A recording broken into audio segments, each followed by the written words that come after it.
Talofa atu ia Swayze Us o loo mafuta mai tatou pokalama i lenei fiafi faatalofa atu fo ia Peleise Matangi o loo mafuta mai tatou pokalama ia faatalofa atu fo ia Seriana mai le Vasā ma Tautia o loo faatalofa mai le tatou pokalama ia fape fo ia Francis Siose o loo mafuta mai Sydney, Australia, le tatou prokalama. Fatalofa atu fo inisi o loo whaafonfo mai le tatou prokalama i le nei vaiaso o le whaapoponga le nei o le tatou prokalama ua whaaswafaina o le i Outou Manuia. Mo i latou e le silafia o le whetalenga lea le li ina ua toe tū mai o ia. O le ofo ina lea o na whaamoemoenga tuli manu ia i latou na whaatalitali ia te ia i karilaia ia Outou Manuia ia e le manatu e whapenare whaanaunga o le pokalama nei ma ua tolu sfurufitu nei a tatou episodes talu mai o na te pena le nei malae mai o le tuu whatasinga ma le suiina o nei pokalama e peise i e maua i se nganga o tele o le whanaunanga o pokalama e pe o na ia i le amatanga. Mai ora talo ia whaongaina le tua malona nganga ia le nei fo i pokalama malmalai ina ia la langa ini manuia moro tatou o tunuu. Ia meise i latou e malamalama i la tatou ngangana. So e pela na whaiatu le tāua o le ustai awa o le ustai e yeilo na winga e whaava api ina le aluanga i luma o le tangata. Dato umalava e fia ta alo uma i le NBA ai le umawhaia i dato whether it's genetically or le umawhaifo i dato le discipline al NBA e usita ai ia tu la fono o le dalonga pe o le winga na o le application le ustai So a whapea lava lana a mata o e usta ia ni tula fono e whauwhauina ai ia lo tangata mo le NBA, National Basketball Association. Ona si lei I lunga o le probability e mawhai ona talia ia lo whaamoemoe ma avea o e matangata taalo I le malae lea ma lea fo'i sport. A whapele ai ia ona le aila ia o le talia ina o lo whaamoemoe. Ma I think o le mele apalai mo o seisi lava. Po se seisi fo I lava me te finangalo e whai I lo soifua mo lo wola. Ua te lea ia tamaiti o mai ia te au mawhesiri mai I meo investments. O whamea latu tala, Pastor, what do you think about this? Ia no whature, well, e te tau ona whau mua le whaavae. Te tau ona whau mua ia se mea e tua ianga I lunga mena a wai. O investments e pei o le, let's say, e pei o nai mea muli lava na o te unga. These are accoutrements, these are icing on the cake. Beafa pea o la ua settle uma ia lau basic foundation economic platform. So o le memo mua lava o iesau ngā ruenga. Wai le mawhai ona e tala noa I investments. Si vanga nā o iesau ngā ruenga e mawaina I au tupe. Ia o lewa o amata ona, well, 38 million people file for unemployment. I le tunu nei o Amerika. O tele o tangata nā. But o le mea te tau ona whai e le tamititi tala vau lea ua manatu nei ma fesili mai I le whaiwhi au I investments. O le mea tau na whai o le settle mua I na basic economic foundation. E o fwai laia tatu proklama pe o nei le amatanga sa tele lava tatu sessions e tu I lalo le tō whamanino, tu I lalo le philosophy, tu I lalo le whaavae e whaueanga I lunga I nai manuia nei o le whaasolo mai. E whapena whila le investments. E le mawhai ona e tala noa I le investments I vanga nā ua iesau ngā ruenga. Ua iesau ngā ruenga e mawaina I au seleni. A maurone au seleni ia ona tava vaela I o fata. Avil 10% I le lotu, avil 10% e whai ai ia ni mea alo ainga e o ngā moistanga te charity I o nārula I o 10% lau investment. So o nai mea nai te tau a o nai e mua. E pa o papa ia upe a fesili mai se si pastor o fi whaila I sa investment. O na uwhatula ia o le alau ngā ruenga la whai. I na tau maila I o le ngā ruenga o na uwhatula ia, well, o lewa ne AI, le ala industry, nai fesili I whapena. So, e te tau na tali mua fesili na, e te tau na tuu mua I lalo le whaavae. Awa eila ta meiti o vaia uia they can't keep a job. Toru masina I tausanga male awhai o ono masina I Uber, Lyft. E pei o le mea la te tau na fesidi e le tangata, e le tamititi. Awa o le ngā ruenga is very simple. O le ngā ruenga o memo mua o le ustai. Show up on time, every time. A whapela e le ngā whatia o le mea then maybe you're entrepreneurial. Maybe o lo e se le wala awa le tua I lo whatufunganga. A le mawhai o na ta office ngā ruenga, then maybe a tauna mawa whau o I se si a wala e moena I au se leni.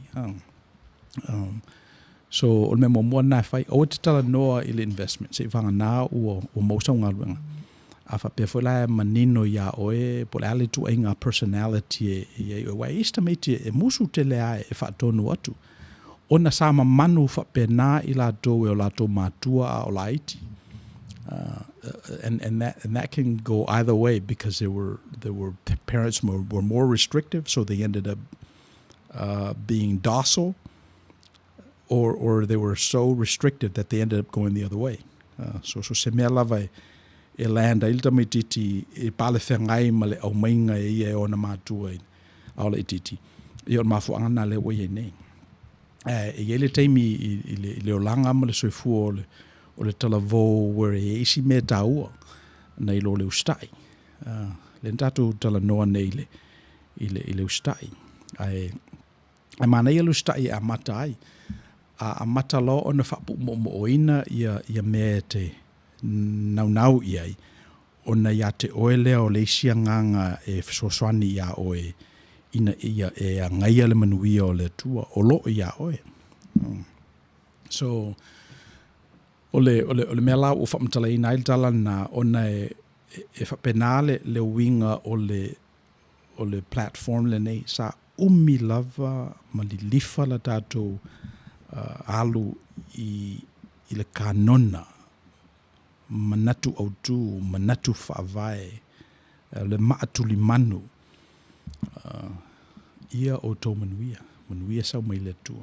Manuia elo na tino nei, matai ao, there's a manifestation. E iai fo le tanga le tangata tauna whai. Anyway, so o le mamanu lale na, e te tauna amata fo ona whai i investments. E le mawhaiona e oso le investment se vanga nā ua e so basic fundamental financial literacy basis. So amata la i loa oe e oe wai pe ona whai atu e stamaiti e le leila lato ustai tools full fast food tau sanga o ngā lua i se ngā ruenga dasi a wato tele a wa aine ia iai ua le mawhai i lato na taofi se ngā ruenga mo se teimi umi ia au te le tio foi ai se leanga ua whapeaina foi le umi ma le lautele ma le mamao o le Vaaya company o lo whawhai ngā ruenga ina tangata nei a wha ngā lava ia le Dow Jones e whai mā tātou fua masalo o le average o company na o le sfutolu sfutau sanga na sui foi la i o lato ale ua bankrupt ia ua swallow inista e company ma lay off ia tangata. So te le tio foi la ia i lato e oso mai lenga ruenga ma lenga ruenga. Ia ai te tau lava ona e loa o e ia. Wai e mo i lava e whamaile ngā ruenga e amama e sila fia lava le mea te le lei ai. A e loa lava le whaatufunga ina oe. A whapea lava e te manava i tonu le ea fau ma le ola ona e loa lea o le vala au le tua i ate oe. Ia o melana e le mawhai lava e se ngā luenga o te pē. E le mawhai o le iai o se ngā luenga o te pē. Ai se alanga e te usui fuai le tai au e puna le mea. Te fiu fu i lava e moe ala e a oe. Te le manofo.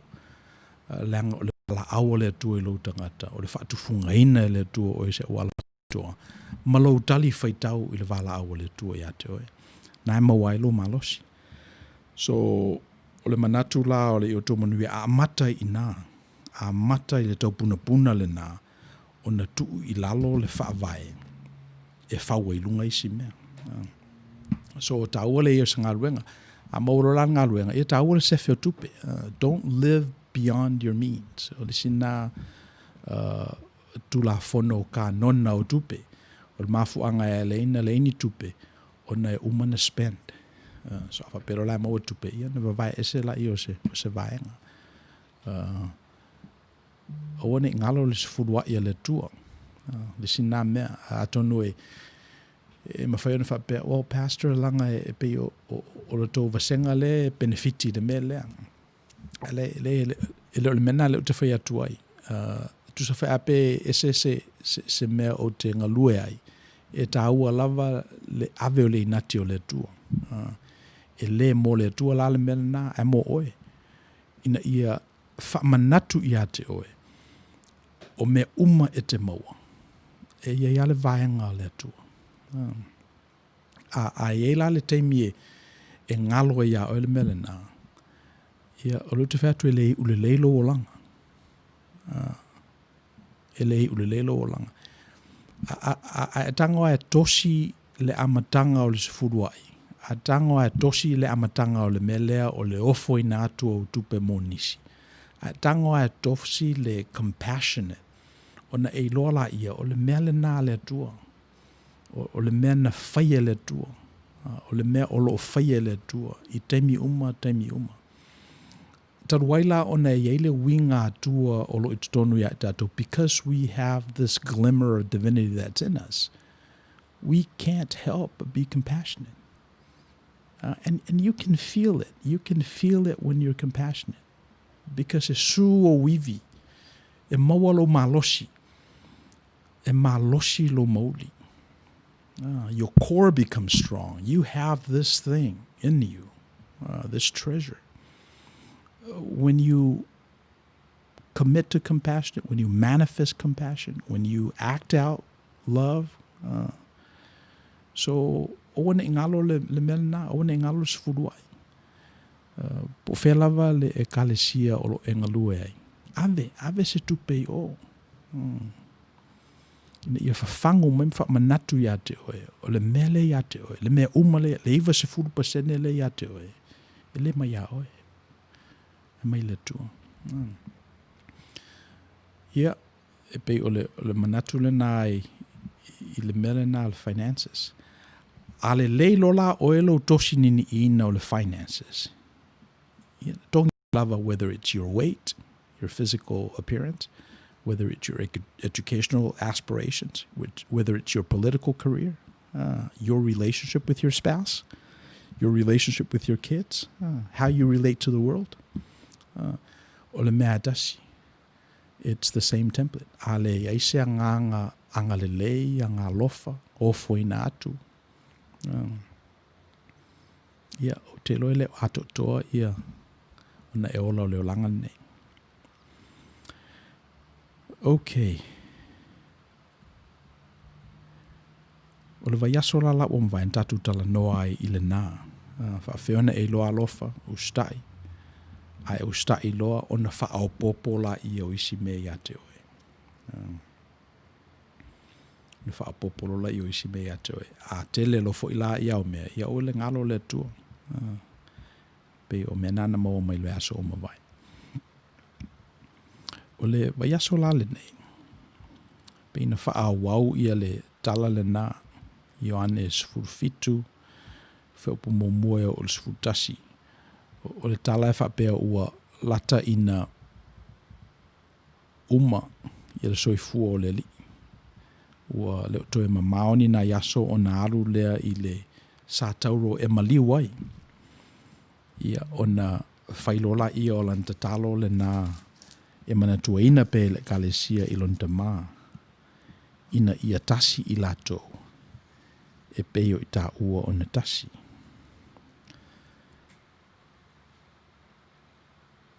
Ioanes furfitu whaupumomua o sfurtasi la o whaitawina. O whetala I atu ia mea Iesu. Na tepa e leo an fonga I le langi ua whape atu. Lo ta mae.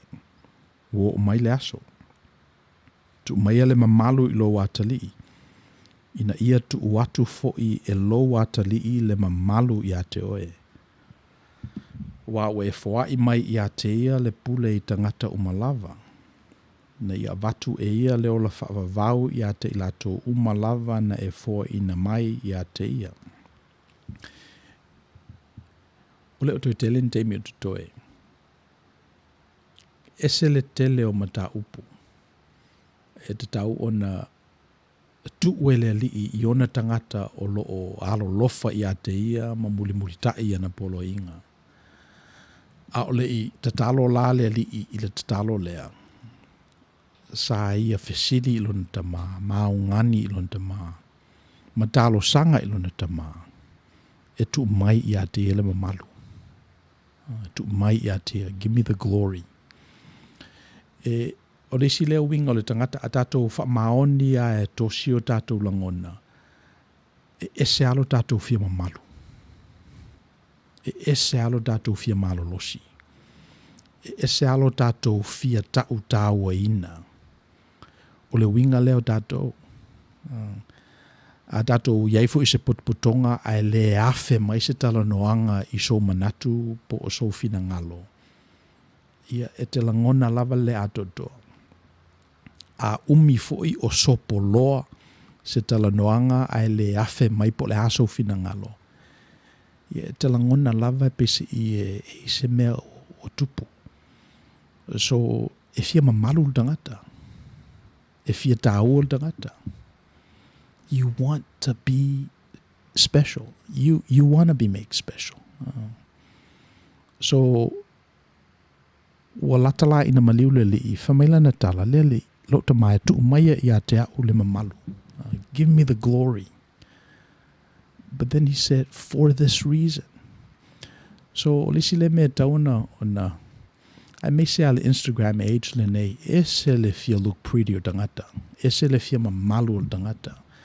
And that's the same reason for ia lai ona le participate le to tele o tangata i le social media.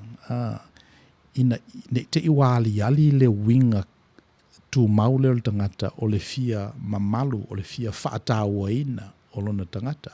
But ele ave se ai, just because you don't participate, it doesn't mean you don't have it. No, ia, o le winga le nei. Langa e o lava i lo tātou o li'i. O lo fia mana o mia e ia le mamalu. Whamaila le li'i lona ta male, li e tu mai a te au le mamalu. Ina ia o toi tu uina atu wai i a te oe. So here's, let me just say, e iei tangata e le o fia o mai lungo le malaele nei, ona ne te i wali ali lo lato winga le nei, lo lato winga tuli manu, e o ai lo tato o li'i, na winga ai, o le fia mamalu, o le fia malosi, o le fia atamai, o le fia poto, o le fia aule lei. Whamaila le li'i, lo ta mai au maia i a te au le mele na ina ia o toi tu uina atuai i a te oe. E se mana i o le peace le.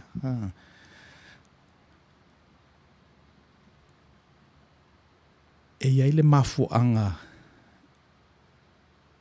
e alai o na tapua ia i tātou le atua. E le mafuanga e alai o na le ato toa le atua i o tātou tangata. Ma o leisi le na winga. O le ale winga. E leanga a whape ato toa le manuia man mamalu o le tua i tātou. Ona le mawhaila i a tātou na fesili i le tua mo le mamalu. A whape a tua umatangata o le ala leo ngā o le tua. Ese le mana i o le whawina e le tua o le tangata na whau e le tua le tangata iona limitations. Whaatasi maona tapu, maona boundaries. O le mea lai whaia tā ua, o le embrace o limitations na. O tātou te sola ese pe tātou te tau mawhai ia pei o se isi me ese mai nei lo tātou. A tātou wane o pongi ma pepele ia i tātou limitations o tangata. Le ala iei le melea, le talsanga lea le li'i. I lo le lava e le li'i o le o toi tele ni o nei tū la. O na tole o lana manawa i lunga o le sātauro. Ia lewe se ailo na nganga alofa i tangata nei na wala au e ia o na o maila ia i lo lato lava loto fuate ifu. Some at great sacrifices na la foa i nisi a lato pisi nisi o lato ainga a lato ngā luenga tutongi le lei a muli i a te ia. O le lala alu. Whamailan tala i lo ta mai. Tu maia i a te au le pa ia man mamalu. Ina ia outou tu uina atua i a te oe. O tātou ai e fia mamalu. O le mamalu o le tangata e tapu e iai o na limitations. O le mamalu na o tātou ai mawhai o na ausia. I le se mamalu leanga le mamalu na o le tangi fo ia le tangata mai ona vai inga. Ia o te manatu se me whaafunga ina le atua mai mō vai fo i le atua. E le amasese ato toa. Le amasese ato toa. Ai ama whai ona tātou apa i le tua mai o tātou vaivainga. Mai o tātou limitations. A mawhai ona tātou whamangalo e tātou i tātou. A mawhai ona nofo le lei o tātou vaivainga ia i tātou lava. Ia ona tupu leo le lofa. Na tātou i lola ia o naro lofa inisi. Whamail wha upu e lua. A wā ua e whoa i mai ia te ia le pule i tangata umalava. Ina ia avatu e ia leola whaavavau ia te ilato umalava na e fo ina mai ia te ia. O leola whaavavau fo ile nei. Ia lato i loa oele tua moni e tua tasi. A tua male ue a wina mai o Yesu Keriso lea.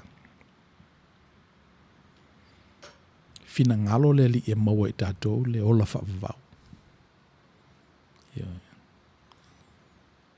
E le mawhai o na maua i tātou leo le whaavavau pe a pele ia i tātou i le tino. Le mawhai o na maua i tātou leo le whaavavau pe a ta ofi mau i tātou se manatu. Se manatu o tele tausanga lo na whataitai mai. O leo le whaavavau o le mea i o e tupu pe a maliu tangata. Whamaileli o leo le whaavavau le nei. O loto i lo le tua moni ma lena a wina mai. So leo le whaavavau e pe o se mea e maua nei e oe e te le tau whaatali. E pe o se mea e maua nei e oe e le tau whaalango lango i o sai tianga i le taimi ma le nofoanga. O leo le whaavavau e pe se i o se mea sili atu i lo langona. O lo i loa o le tua moni. Ia atonu e le mwhaiona e i loa le tua moni te le moni. A mwhaiona e i loa le tua whetau i lava mo oe moni. Le tua le e pe e te apa i ai pe a e mawhatia. A wha pe ti ngase me o lo tino, ti ngase me o lo ulu o na e apala ia i le tua le nā. O le tua moni le nā mo e. A tonu o se fuala au mo le teimi nei, a tonu o sina shot po le whisky, po le ase se pia po se ava mo le teimi nei, o le tua le nā mo oe le teimi nei.